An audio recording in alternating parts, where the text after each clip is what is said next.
Welcome to Everything Co-op, bringing you information on how cooperatives can help improve your quality of life.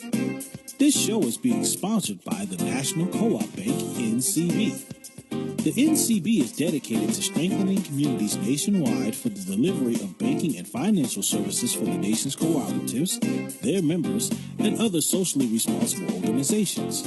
For more information on the power of community ownership, visit ncb.coop. That's ncb.coop. Now stay tuned for your host, Vernon Oakes. Good morning, everybody out there. The National Cooperative Bank is sponsoring this program. We talk to you about the benefits of cooperatives and how they work, why they work, which most people do not understand co-ops. As a matter of fact, Chuck Snyder, the president of the National Cooperative Bank, said that perhaps 90% of Americans don't know what a cooperative is. They don't understand it, even though a lot of Americans are members of credit unions and housing co-ops and different kinds of co-ops, but they really don't understand a co-op. And this morning we have Dr. Hoyt on the line with us this morning, who is an educator who can tell us a lot about co-ops. But Ann, could you start off by telling us, well, first off, good morning. Good morning. How are you? I'm great. How did you get involved in teaching about co-ops or get involved with co-ops altogether? Well, many years ago, I was a member of the Berkeley Co-op while I was in college, actually in Minnesota. But when I went back home, I shopped and used my membership at Berkeley and didn't think a whole lot about it until I was in graduate school at the University of California, and I was taking a class in community organization, and we were assigned a project. And my project ended up being a consumer cooperative buying club that needed to have someone organize co-ops in low-income communities. So I learned about co-ops there and became inspired about them and wanted to work more with co-ops because of that experience. Buying clubs in low-income communities. Why would that work? What causes buying clubs in low-income communities? What were the benefits? Well, the benefits were that people could buy food and save a great deal of money because we were pre-ordering food. We didn't have a store. And I did my master's thesis on whether or not this mattered. And on average, people were saving 20% on the cost of the food they purchased. It worked in Sacramento, where I was doing this, because a number of small buying groups had gotten together to order everything and process everything on computers. Now, that was back in the days when we had key punch cards, if you remember that. I remember. A long time ago. IBM key punch card, yes. Right, exactly. And what we did was get groups of people together, and they were usually neighbors or friends or maybe members in a church group or had some affiliation. And they would meet once a month and go through this huge catalog of foods that we had available and order full cases. So you had to negotiate with your neighbors how many bottles of ketchup you were going to buy in soup or peanut butter, whatever it was. And then we would send that order into a central processing place, and the food would be delivered about 2 weeks later to a central warehouse. Then people went and picked up the food and took it to somebody's driveway or the church or wherever and divided up the orders for individuals. But because we were doing all that food work ourselves, we were saving significantly on the cost of food, and that's why it worked. And one of the things about it that was so inspiring to me, besides saving that much money for people, was that when they got together to make out their orders, they talked about what was going on in the neighborhood or what their needs were, just chatting like neighbors do.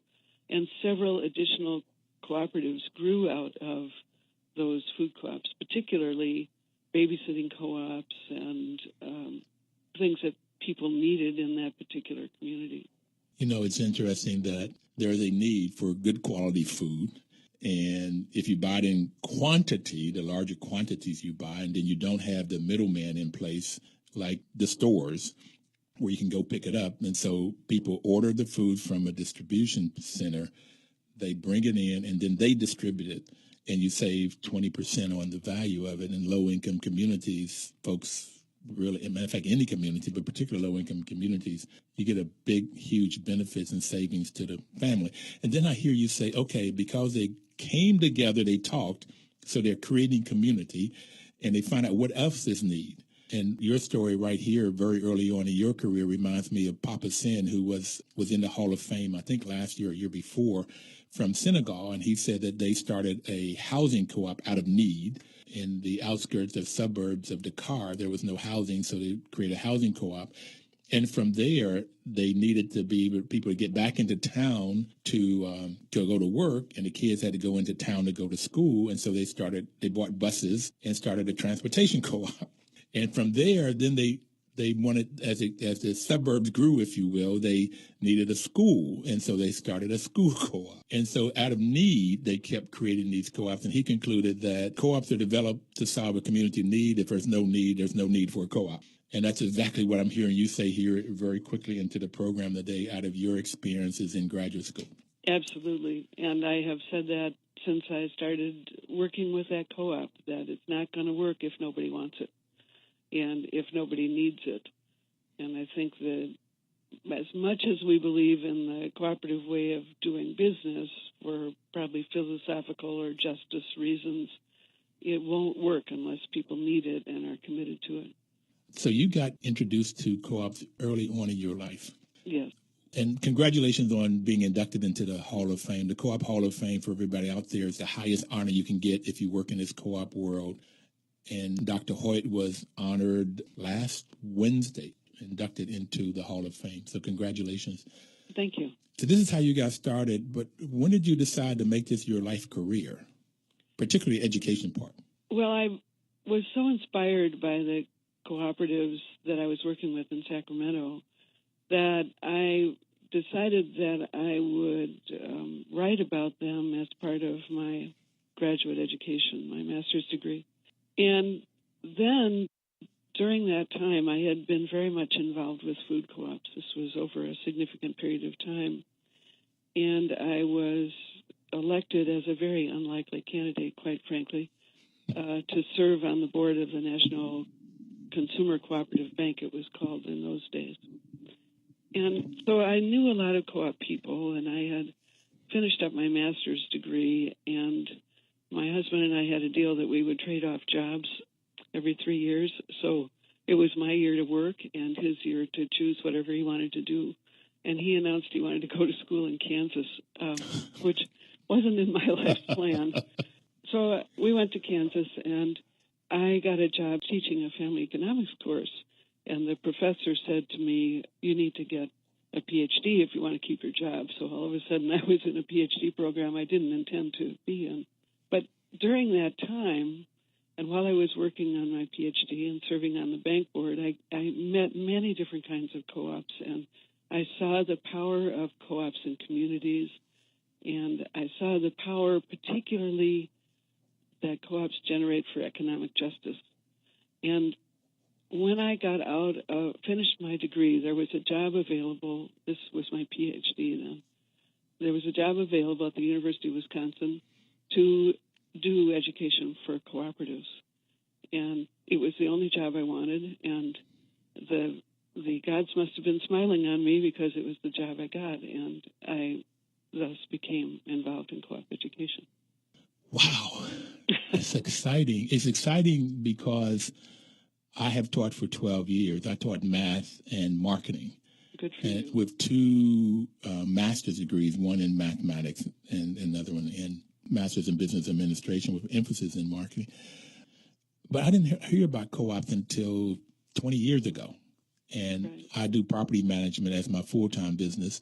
And I learned by managing co-ops. And I've just been so excited about them. And as I have grew up into the National Association of Housing Co-ops, being their immediate past president, and I learned a lot from a guy named Herb Fisher and Roger Wilcox.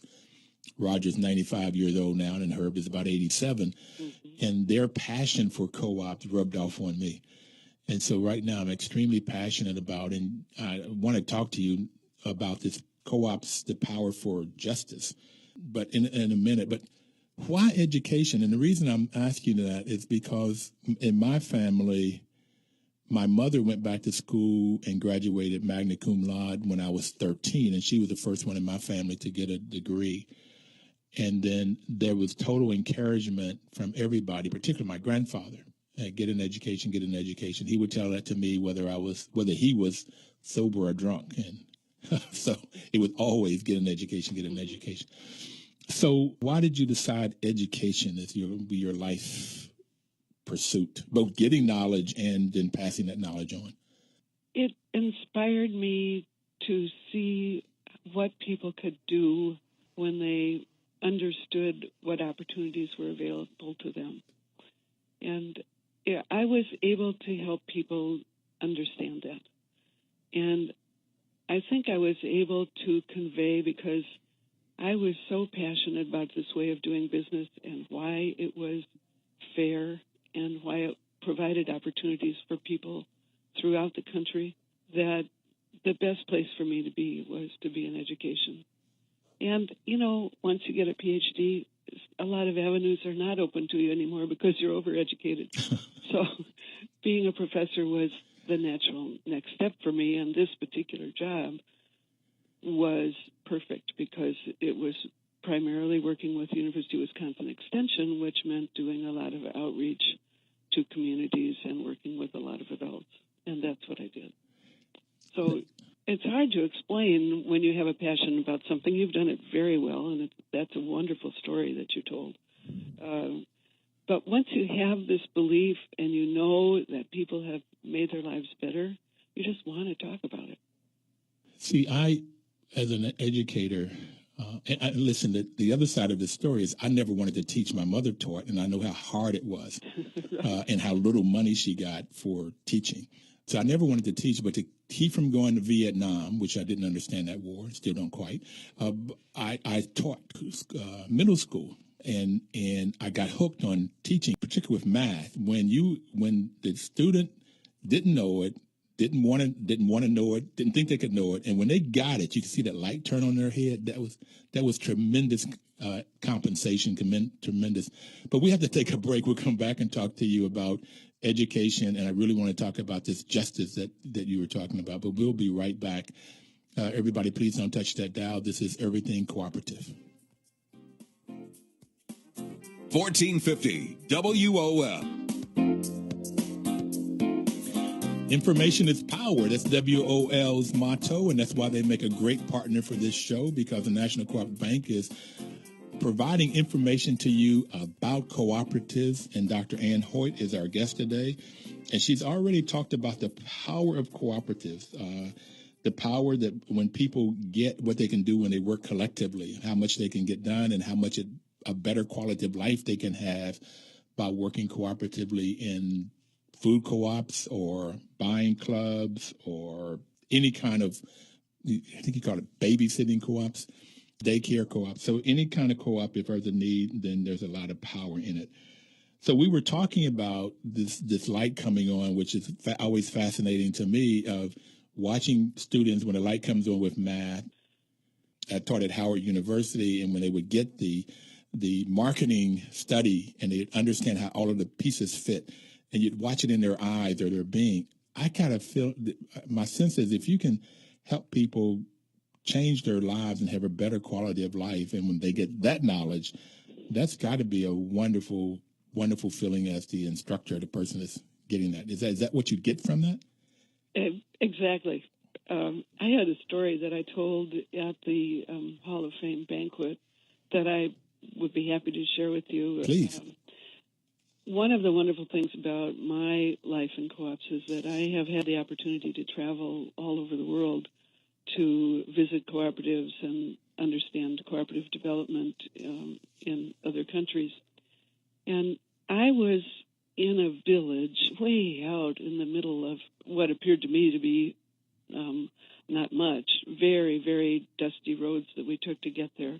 And a number of people had walked several miles to come to a class. These were all adults, to come to a class in the middle of a field where there was sort of a tent-like thing, so we would be in the shade, to learn about cooperatives.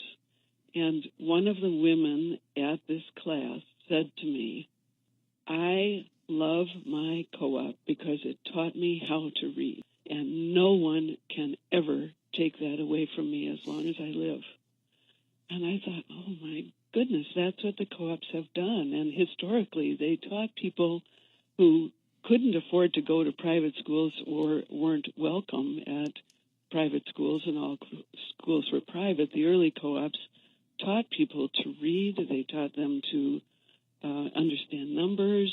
They teach them today in these places where people are developing co-ops how to read the books about their co-ops so they can make decisions. And it seemed to me that that is one of the greatest values of a co-op, and the co-op movement itself should be focusing when it's looking at developing co-ops, particularly in limited resource communities, to understand we first have to teach people to read and be able to understand the numbers. Co-ops will come after that, but if they can't read, they don't have the most basic tool for success. What country was that in? Africa. It was in Zambia. Zambia? Yeah. Because my late wife and I went to Sierra Leone for our church. We wanted to build a school in Sierra Leone. There's several churches coming together, but there was 2 churches that went over to try to get land that we had been promised to lease it from the government to build this church.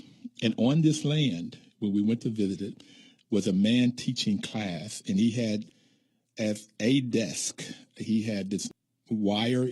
When you have a roll of wire, it's on this big roll, this big wooden thing, and he turned it up, and he had a umbrella over it, and he was teaching kids. And what was amazing to me that in Sierra Leone, the cost of living per capita was $10 per month is what most people, the average of what people made. And what it cost to send kids to school was $10 a month. So if you had 1 kid, it would cost you almost everything that you would make to send to school. And if you had 2 or 3, on average, you could not send them to school. So we were there to try to build a school. And the experience that you just talked about is brings that back to how education is so important. And that's where I believe so many people want to come to the U.S., that all of these people want to come so they can educate their kids. But with Zambia, Sierra Leone, Asia, Central America, and that you're talking about the 5th principle of co-ops, and that's education, training, and information. And where now most of the time when I've been in classes, we've been teaching classes about how to run a co-op, in particular the finances. But originally in 1844, when they brought these principles together in the modern co-op, I understood they were teaching the basics of education, reading, writing, and arithmetic. And we probably need to get back to that. I remember you're saying that is that the number of illiterate people here in the United States and lack of education also means lack of ability to make money. So you get this limited resource communities. I like that better than low income communities. I'll use that. Limited resource communities. And you deserve, in my mind, for people I see in the Hall of Fame to have gotten that because of what you've done. What are some of the other things that you've learned as you've traveled the world and look at these co-ops and education, and what else have you gotten that you could share with us? Well, if you go back a little ways, I'd be happy to share with you one of the things that I don't think we talk about enough in the co-op community, and that's referring to social justice. And mostly, I'm trained as an economist, so economic justice. For me, one of the most inspiring things about a cooperative is not only that it's democratically controlled and we have 1 member, 1 vote, but what's even more important to me about it is that because the members own the co-op, if there are profits in the co-op, they're returned to the members. They aren't returned to investors outside of the community. They stay there in the local community. And not only do they go back to people, period, they go back to people based on how much they use the co-op, not on how much money they had to invest in the co-op. So that, to me, it's fundamentally economic democracy. And I think we don't talk about that enough, and we don't talk about how different the world would be if we all received the benefits of a a company that we patronized based on how much we used it. And we didn't sort out who gets, the extra money, the profits, based on who has the most money in the first place. So that's really the thing that I think is so important about cooperatives, in addition to that they meet critical needs for people. So that's one of the things I learned as I traveled around. And that's one of the things we talk about on this program. I don't have in front of me, which I normally do, is the 7 principles. Right. So I don't know exactly which one this is, but I think it's 3. I can tell you, actually, because I wrote them down. I thought you might talk about them. And it's the third one, which is called members' economic participation. And members' economic participation goes 2 ways. And when Dame Pauline Green was on the show, she's the president of the International Cooperative Alliance, I was talking about number 3 is that people normally have to put something in order to be in a co-op. And she said, wait, Vernon, wait. You also get something back. It works both ways. And I knew that, but I wasn't talking about it that day. And what you're talking about, and I like, is economic justice. Right. And I call it building wealth. And so that's why it's very, very, very big for me. And I gave a speech about 3 weeks ago in Newark, New Jersey, for a 412-unit housing cooperative that was celebrating their 50th anniversary. And it is a oasis in a desert, and it's on Spruce Street. And my sister, who had lived on Spruce Street in Newark, not lived on it, but she lived in Newark, and told me that Spruce Street was where they normally had drug crime, lots of crime, prostitution. But this side of where this was just like a really oasis, gated community.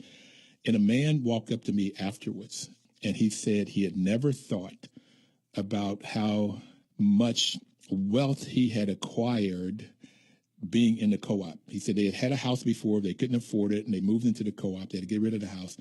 But the cost of the housing was so much less, and he was able to raise 2 children, send them to college, live in a co-op in a safe environment, and he had never thought about that before. But co-ops are a way of creating wealth. There was a study that NCB conducted for a housing co-op in Atlanta called Wildwood. And he said that they got 7.1% return on their investment, but they did not include in there the write-offs that you could get for your portion of the interest and your portion of the property taxes. And it did not include the opportunity cost of, if they had lived in an apartment, they would have paid $200 to $300 more for the same unit. So there's tremendous, and that's why he was able to send his kids to college. He wasn't paying as much for housing. So, yes, I get it, and I try to talk about it a lot, and we could figure out how we can get this knowledge out more about co-ops, whether it's a credit union, a housing co-op, food co-op. There's all kinds of ways. If you can save 20% on your food, buying clubs, you have more money to do more things with, including savings. We have another minute before we have to take another break. So do you have anything in this next minute that you want to say? Or? Sure. Just to expand on the kinds of co-ops there are, I can tell you that the first health maintenance organization, HMO, started in this country was started as a co-op by farmers that belonged to a co-op in Oklahoma during the Dust Bowl. And that went on to be the model for all of the HMOs that you know about today. Well, I did not know that. Thank you. We'll be right back. Please don't touch that dial. 1450 WOL.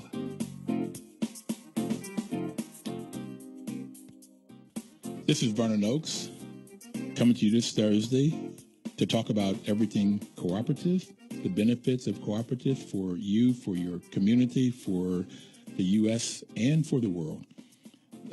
We have Dr. Ann Hoyt on the line, who just became a Cooperative Hall of Fame, a co-op hero. And she is my most recent hero with dedicating her life to educating people the power of cooperatives. Before we left, and we were talking about cooperatives. So let me give a quick definition for anybody out there that doesn't know what a co-op is. A co-op is any business that you can think of. It can be a co-op in my world. And the main two is if the business is owned by the employees, then it's called a worker co-op. And there are numbers of examples of worker co-ops where where the employees own the business. But if the people that use the products or the services own the business, then it's called a consumer co-op. And the housing co-ops we've talked about, the credit unions are examples of consumer co-ops. Now, a couple other ones, if people come together to create products and services, then that's called a producer co-op. And they do that a lot of times to buy things like fertilizer and seeds. The farmers do it so they can buy more gasoline, diesel fuel. They can buy a bigger quantity and get a lesser price. And though, if they come together to sell their products, it's called a marketing co-op, and farmers have done that also. As an example, artists do that too. So, and you were talking about, we talked about some of the things that happen in Zambia and Sierra Leone, but can you tell me a bit about what happens in the Italian prisons and what kind of co-ops are in prisons? I was hoping you would ask me that because it's one of my favorite examples of the power of cooperation. I was lucky enough to be on a tour that visited a wholesale distribution company, wholesale office supply distribution company in Italy. And 30% of the people working in that cooperative were prisoners. And I was just totally taken with that concept and wondered more about it. So I had an opportunity when I was on a sabbatical to visit many of the prison co-ops in Italy. And the one that was most exciting to me was a high-security prison that has a co-op inside the walls of the prison. And prisoners apply to become members. And members of the co-op are both people from outside and inside. And this co-op is one of the most entrepreneurial businesses I've ever experienced. And when I walked in, now you can imagine I'm blonde and female and older, and I wandered in with my escorts and everything and my translator, and everybody understood that I was from the outside, and they had a functioning bakery in this prison complex, and the bakery was part of the co-op, and a number of the bakers, all of whom were inmates, came rushing up to me and started talking like they do in Italy with their hands flying around and loud. And, of course, I don't speak Italian, and so I was sort of left speechless. And my translator finally explained to me that they kept pointing at the wall, and gesturing, and that there was a plaque on the wall, and they had just won the first prize in the International Panettone Contest, which is a baked Italian bread, and they were so excited that their co-op had won this award. The enthusiasm they had and the faith they had in their co-op was irresistible for me. And the way they work is that the Italian government has a law that favors the creation of cooperatives in Italy, and there are people who are very concerned about what happens to an offender once they leave prison, and also what happens to them while they're there, because the conditions in Italian prisons are quite bad.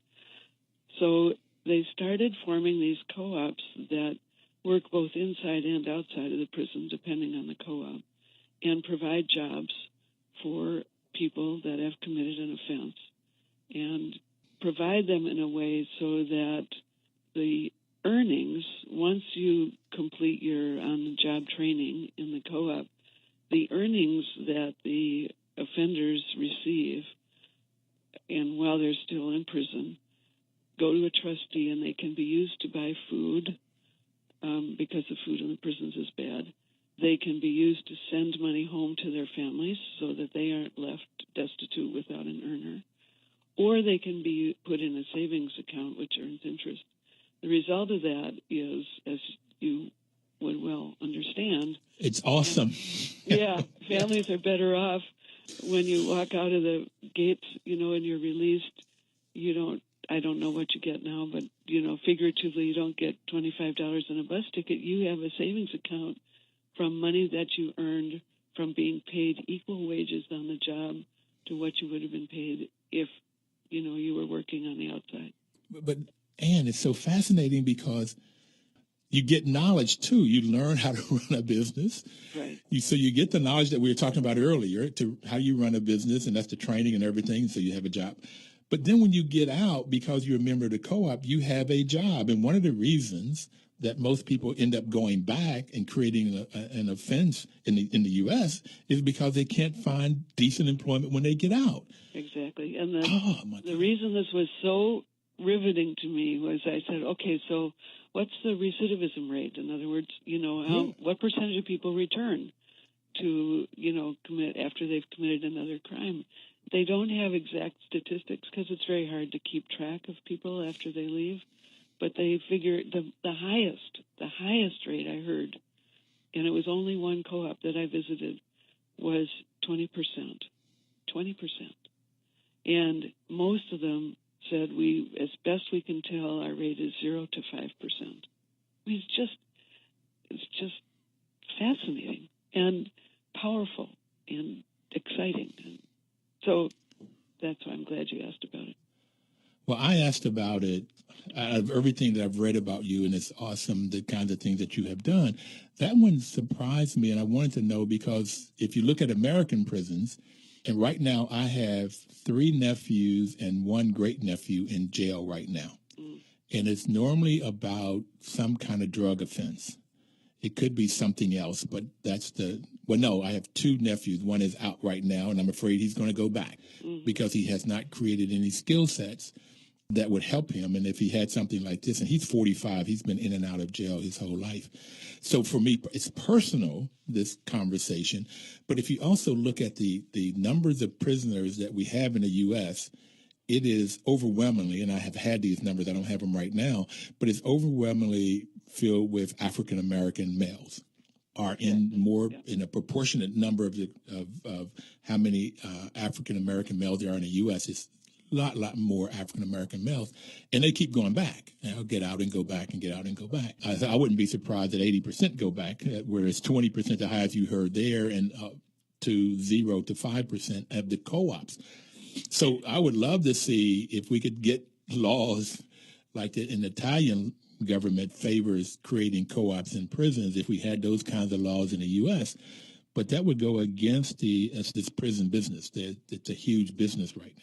Right, exactly. And to communicate this idea and to talk about it, and I've given many speeches about it, that it's much harder to do here because the vested interests are so much more powerful. But I don't think it's impossible. One of the things I can tell you about that HMO in Oklahoma, in talking about impossible, the doctor that had the idea in the first place, when he started organized farmers to be in cooperatively owned HMOs, the Oklahoma Medical Association and the American Medical Association fought it, came down as heavily as they could on him, and he kept going and he kept going. And so I think that there's stories throughout the cooperative movement about people that kept working on this idea and were successful. So not that I'm ready at this point in my life to take on the prison industrial complex, but I do think that there are models in the country for different ways that we can provide a meaningful experience so that people, once they have committed a crime and been punished for it, that they can return to society and be productive. Well, I don't know your age, but I'm 68 this year, and I'd like to take that on. That's one of the things that I do. On this program, there's so many things that pop up. I didn't expect this one at all, and I thought we were just going to talk about education, not taking on the prison industrial complex. But cooperatively, you and I, and then we can get other people, I think we could get it done. It's not impossible. I agree. It would be hard. But well, if you want to take it up, I keep talking about it, waiting for that moment when somebody says, I know, a DA, or I know a warden, or I know somebody that would be interested in trying this out. It's very inspiring. And even if you don't believe that it's possible in this country, people love to go to Italy, even if you spend your time there visiting prisons. Yeah. However, I probably shouldn't mention this on the radio, but when I was in this prison that I was talking about with the bakery, and they have a whole lot of other businesses, they're very entrepreneurial, I said, have any Americans been to see this? Anybody, and he said, well, we have tours coming through here quite often, and you might be interested to know, this was several years ago, that Jeb Bush was here. And I thought, oh, wow, now that's an interesting idea. So should Jeb Bush become our president, we should send him a note that we know he was there in that prison. Well, I think we probably should try to reach out to him for a radio program. I had not known of any of the Bushes I'd necessarily want to bring on, but that would be a good one to bring on to talk about this. If he visited, and particularly if he was anywhere inspired as much as you have been seeing it, and as much as I am hearing the story, knowing firsthand how the system doesn't help people get out of, once you're in the system, once you are labeled, and even if it's a misdemeanor, early on in life, it's more likely you're going to stay in this system. And it's very hard to get out of it, no matter what we've done. And if we could create businesses inside, that would be awesome, where they could learn. Because the other thing I've found out about cooks, you learn how to run a business. But I had a lady, Ruthie Wilder, on, who worked for the transportation system in Baltimore, and she's the president of a housing co-op. And she was saying how the things that she learned in running the co-op she could use in her personal life. Mm-hmm. And learning how to manage your finances, learning how to save to replace the roof 10, 20 years down the road. If you can get those kinds of habits in your personal life, and learning how to cooperate with people when there's differences. There's, the hardest thing I've had to do in life is figure out, when my wife and I had a difference and there's no democracy there, there's two people, how do you figure this thing out? I mean, do you flip a coin, which normally doesn't work? But so how do you learn how to work cooperatively when there's differences it's tremendous for any community, whether it's 2 people, 5 people, 1,000, 10 million people. It's wonderful. It is, actually. And the Italians have these co-ops set up so that they, before you can actually work on a shop floor, you have to go through a period where you learn working skills. You learn to read. If you don't know how to read, you do all these basic things. And you learn how to work with people. I want to come back and talk about that after the next break, is the different kinds of education systems, because I have a specific question to ask you. We'll be right back. 1450 WOL. And I've got to apologize to you and the audience. We only have one more segment to go. This 45 minutes have gone by real fast, and I haven't talked to you. I have 5, 6, 7 more questions to talk to you. We're just not going to have time today, so we'll get as much done as we can. But I would love to have you on another time. But for right now, what I would ask you to do is, you were talking about the different kinds of things that people have to do before they join a co-op. And I understand that food co-ops, you have to understand and maybe even pass the test on finances before you can be on the board. And I'm looking at helping to start a 200-unit co-op here in the district. I know it's in Maryland, in the metropolitan area. And what kinds of training does one that you've seen to prepare people to be either members of co-ops or on the board of directors?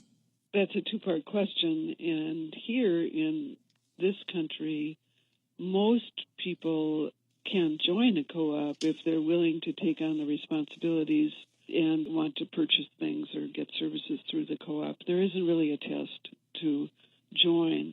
Most co-ops have a very low membership fee, and then over time you pay in a certain amount of money that helps to provide financial security for the company and it or the co-op. It may be a couple $100, it may be more depending on what kind of co-op it is, but you pay that in over time. And then the responsibilities are to patronize the co-op and to participate in elections. And, we hope that people will understand that they're in a co-op, but in a credit union, I don't think most Americans that belong to credit unions, like you said earlier, understand that. We do the best we can to educate people, but the requirements are not high for being a member in terms of any kind of a test. But for being a director on the board, requirements are very different from one co-op to another. I serve on the board of a nearly $2 billion credit union, and we expect people to be on that board to definitely understand financial services and to be able to read financial statements and so forth, because $2 billion of members' money is very important to protect and make sure that it's secure. To be on the board of a good-sized food co-op, you're expected to have had some kind of experience that's relevant to running a business. We usually teach people about co-ops and orient them when they're directors. We hope they know about co-ops, but there's a lot to know, and people kind of have a limited understanding. One of the things I've done quite a bit is train directors of cooperatives in all kinds of cooperatives, and I developed methods and tools to train people. And most of that has been training them what it means to be a director, what basic director responsibilities are, what a co-op is and what this particular co-op is about, how to work together on a board, and just general governance processes. And one of the things I think cooperatives contribute to the country, any country, is people who are trained in democratic governance, the people on boards of directors. And oftentimes directors go on to serve in public office, serve on other boards in their communities. And I think it's a very important role that co-ops play that isn't publicized enough, that we are educating people to be strong partners in a democratic system. Boy, you said a mouthful. That is awesome. You're supposed to get that from an educator. You know? We want you to think about this for maybe 10 minutes after you heard it. I would love to, at some point, get those tools, those methods and tools that you've developed for training directors, because I would both want to make sure I'm trained well and also that I might be able to pass that on. Then the other, you mentioned food co-ops a lot. That what is your history with food? I know you came out of the buying clubs, but what else have you done with the food co-ops? Well, I've done a lot of training for boards of directors, like I mentioned, and then for about 10 years we ran a management institute here for food co-op managers, where they came to the campus at Madison for 2 weeks in the summer and then returned for a week in the winter to learn good management practices and good relationships, how to develop good relationships with a board, things like that. And then for 25 years, I was the person who designed and directed the National Conference for Retail Food Cooperatives, and had a wonderful opportunity there to be the educator behind the scenes by designing a conference that was just enough ahead of people, you know, to inspire them to move forward and think creatively about the industry and about co-ops, but not so far forward that they were not interested. That's a delicate balance for an educator, you know. Mm-hmm. I've created in managing co-ops, housing co-ops, I've created this little motto I'd like to hear your response to, and that is, in order to be a successful co-op, you have to have good governance and good management. And governance is most important because they set the policies and procedures, and management because they implement those policies and procedures. Also, the governance is more important because they have to evaluate the managers. And the part of good, I decided or describe it as, in order to be good, you have to have knowledge and integrity. Yes. And of the two, integrity is more important because I have a 16-member co-op, housing co-op of seniors. They don't have a lot of knowledge. They have common sense, or mother wit, we used to call, but they have integrity to the documents, integrity to the laws of the land, and they hold everybody accountable and they treat everybody the same. What do you think about that model and what you've learned and taught? I think it's great. Sounds good. I wish I'd used it myself. Okay, you got it. Go forward. Yeah, go forward with it. So it sounds just like, anything that you can do to make those things clear. And one of the things that people believe about co-ops, whenever they do these surveys of Americans' attitudes for cooperatives, overwhelmingly people believe they can trust their co-op. And they can trust their co-op because it's people like them meeting a need that everybody has in common. And, there isn't the ethic within the business, usually. I'm not saying this is always true, but most often the ethic is to focus on members' needs. Well, I think you've got it when you say the members' needs is why they are created to solve some need. So they're created by people, everyday people, to solve a need. They're not created in the capitalistic society, which, again, in the MBA, that's all I was taught was return on investment. Decisions are made for what is the highest and maximum return on investment for the shareholder. And the shareholder, more often than not, doesn't even live in the community and may live out of the country.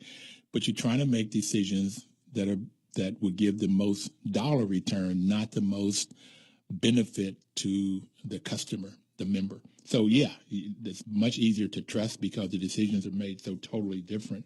Again, that's why I've become passionate about co-ops. What are some of the innovations that have been developed by food co-ops?